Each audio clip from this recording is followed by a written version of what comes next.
Good evening and thanks for your company. We begin tonight with the unseen side of one of our major cities. Walkley Award-winning reporter and cameraman Tim Noonan has spent weeks living with the gangs that some say are now ruling the streets of Melbourne. He's gone where no other outsider has been. He's spoken to the victims and the vigilantes, vowing to take the streets back at whatever cost. And you'll also see the reaction to a city that's under siege.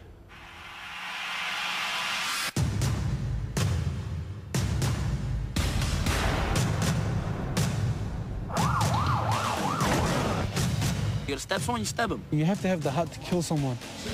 Brawlers, man, street brawlers. We are living in fear. We've been forced to live in fear. Everyone that's on Melbourne streets is our targets. They've declared war on the state. They will feel the full force of the law. Get in there. We're not gonna cop this. The cops, mate. The police, they can't stop us. We'll deal with them. How am I still standing here? All this bad shit I've done, how am I still standing here? What we're showing you is Melbourne today. No! Wait, that's enough! Go there to punch on. A city hijacked by drunks, thugs and gangs. We don't want them in the city. Thuggish, moronic, unacceptable behaviour. To them, life is cheap. Your life if you happen to be in their way. Everybody is at risk. They're the suburban terrorists of today. It's war. Now join the men who are determined to reclaim the streets and pull the punks back into line. Too many have lost their lives and are going to lose their lives if we continue to bury our heads in the sand. The people of Melbourne are mad as hell. And we're not going to take it anymore. What was once known as Australia's most livable city is now known as Stab City. And I think that's a blight on the town. It's a blight on the state. And I'm damned if I'm going to let Victoria wear that tag. Steve Medcraft is a self-appointed watchdog for victims' rights. I continually get called a redneck, vigilante. I see it on the street, I see it every day. Les Twentyman has been a youth worker for over 30 years. And I've been personally stabbed twice myself and had a shotgun put to my head.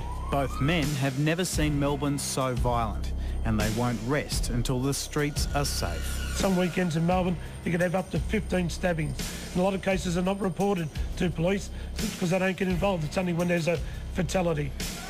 That's a knife. Oh my God, he stabbed him. They keep telling us we live in the safest city in Australia, but obviously they don't come out at 4 o'clock in the morning and see the results of what violence can do. Victorian Premier John Brumby. Do you think the streets are safe? Well, statistically, like if you look at the facts of it, Melbourne is safer than any other capital city in Australia and safer than most comparable cities of our size anywhere in the world. They'll tell you that crime's come down. Well, maybe shoplifting and burgs from cars has. We got stabbed right. But assaults with weapons has gone up, you know, and that's very, very alarming. Did someone jump here, did they? King Street, Melbourne. This is the hotbed of violence in the city. Would you walk down King Street at 4 a.m? on Friday, Saturday night? No, I wouldn't, no. I'm not saying that every part of Melbourne is a no-go zone, but there are pockets that are no-go zones and they're increasing in size. This graphic security vision shows one of the most recent gang attacks outside a popular inner-city nightclub. They just went berserk. Those guys just went crazy over, we're not too sure, they were throwing bottles at us, the whole lot. Shit, no. This bloke here belted one of the bouncers up there with a stubby. We locked up, I think, 5 or 6 from that. I told you to check me before. You checked me twice already. There are some parts of the city which are more at risk than others, and again, that's why we've put extra police into those areas. Oh, we were there within a couple of minutes and we sorted it all out pretty smartly. But it appears the beefed-up police presence isn't enough to keep the thugs at bay. This is what we use. This is what I knock people out with. These packs of terrifying teenagers are a bad dream come true. How many people have you bashed? I can't say, I don't know. I don't know. I'm dead set, I don't know. From the suburb of Broadmeadows, they call themselves the Broady Boys. When we walk in the city, they know where we're from. Just 10 minutes away, the Coburg Boys rule their respective suburb. At the end of the day, there's probably, 20 groups to every suburb. You can't stop all of them. We've had politicians and police in this state tell us there's no such thing as gangs. I don't think there's a gang problem, but there's an attitude problem that some people have. When you're sitting in the castle giving orders and you're home at night without having to worry about someone bashing you, of course it's going to be rosy. You're a member of Broadmeadows. Yep. Are there gangs in Broadmeadows? I've never seen any, no. Do you consider yourselves to be a gang? We are. We're from Brody boys. We've been around for 30 years. We've been out to Broadmeadows and we've filmed some of these guys out there, and they're pretty scary. I mean, they call themselves a gang. Will you ask me had I met a gang? I haven't, right? So, honest answer, I haven't. Hey, we look like a gang? You haven't seen us before? You'll see my face around soon. But I can just say to those people, they're not welcome in our suburbs if they behave like that. How often do you go into the city and cause mayhem? Every weekend, every Saturday night, Friday night, tonight. The city's just bad. It's full of them. Full of easy targets. Whether it's a girl, whether it's a boy, whether it's a dad. Start cave their head in. Just cave their head in. They'll go out and they'll hit you for no reason. You see the fear in their eye? You know they're going down. But if they stand back up, you stand more up. And if anyone else dares to stand up to them, it's on. I'll look at them straight in the eye, all right, and I'll tell them, I'm going to knock you out. You're on top of him, you're laying into him, Just brazen violence. When you cop a punch, he revs you up. You feel like Terminator. When was the last time you knocked someone out? Yesterday, when I was on the phone with you. Or 2 minutes later, when I was on the phone with you. When was the last time you stabbed someone? About 2 months ago. I didn't stab him, I sliced him with a machete, which is about 10 inches wide. Some young people are saying carrying a knife is just like carrying a mobile phone. Yeah, every man and his dog is carrying a knife. People shouldn't be walking around with a knife in any case. How big a problem do you think that is, the fact that people are out there? I'm not going to overstate it, but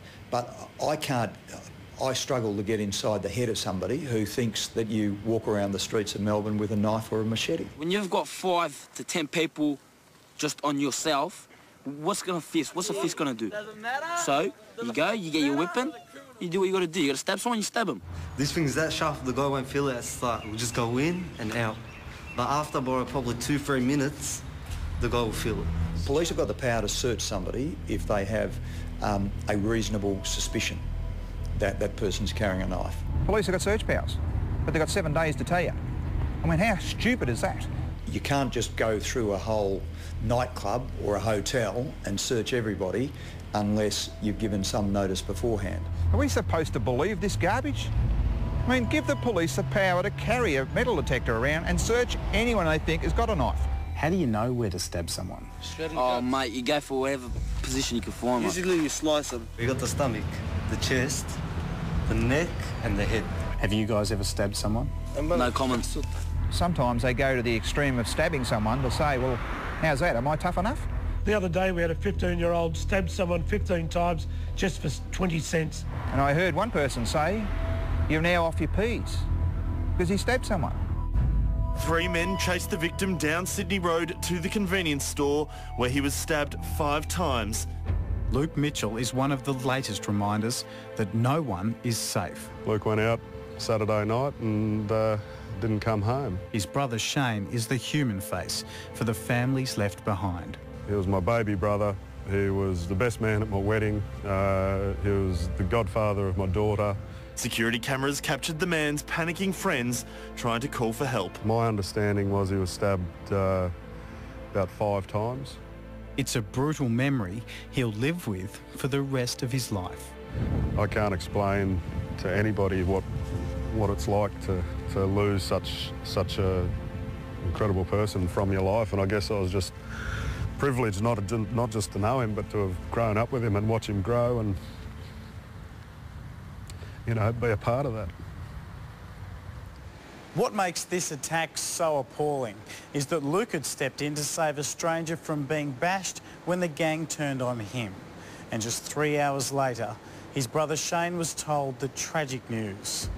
It was his 30th birthday 2 weeks ago. He did the right thing. He went and helped someone in distress. And he paid for it with his life. The guys that have done this are still out there. Do you care how it affects people? No. At the other end, the victims? No. Have you met any of the victims? I have actually, yeah. Have you heard of Luke Mitchell? I haven't spoken to their family, but I've spoken to other people who've been the victim of assault, yes. So you haven't met Shane Mitchell? No. If you could, what would you say to the Mitchell family? Oh, well, I've written to the Mitchell family. to express my deepest sympathy and condolences, obviously, to their family, but also to say that as a government, we're taking the steps to get on top of this